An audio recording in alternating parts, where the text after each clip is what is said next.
বন্ধুরা, আজকে আপনাদের দেখাবো ফাস্ট ফিশার গেমটা কিভাবে খেলতে হয় এবং গেম খেলে কিভাবে টাকা আর্নিং করা যায়। এফটিএন এ টাকা কিভাবে আনবেন, সেখান থেকে আপনি বাইন্যান্সে নিবেন সেটাও আপনাদের দেখাবো। কিন্তু হয়তো আজকের ভিডিওতে সম্পূর্ণ দেখাতে পারবো না, তাই সংক্ষেপে দেখাবো।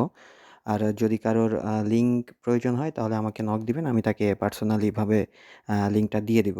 আপনাদের টেলিগ্রাম চ্যানেলে থাকবে, সেখান থেকে জাস্ট ওপেন ফাস্ট ফিশার লিঙ্কটাতে ক্লিক করবেন। একটা ভিপিএন কানেক্ট করে নিতে হবে একটা বড় কান্ট্রির। এই সিম্পল একটা বিষয়। এখানে দেখবেন মাছ আসবে, একজন মাছ ধরতেছে। এখানে যখন মাছ চলে আসবে, আসতেছে, যাচ্ছে। আমি চাইলে এখনও ধরতে পারি, কিন্তু আপনাদের দেখানোর জন্য একটু দেরি করতেছি। তো দেখুন, এই যে আমি ক্লেম ডিজক্সে দিলাম, তার সঙ্গে সঙ্গে এখনই মাছটা ধরবে। হ্যাঁ, ১ ডিজক হলো। তো যাই হোক, এইভাবে আপনাদের ডিজকগুলো কাউন্ট করে এইখানে সোয়াইপ করে ট্রান্সফার করে নিতে পারবেন। আর ট্রান্সফারের সময় তখন একটা অ্যাকাউন্ট দিয়েও করে নিতে পারবেন। সেসব আমি আপনাদের অন্য কোনো ভিডিওতে দেখাবো। তো এটা ১ ঘন্টা পর পর একেকটা করে আসে। আর বিভিন্ন মিশন আছে, এগুলো কমপ্লিট করেও করে নিতে পারবেন। তো ঠিক আছে বন্ধুরা, ভালো থাকেন।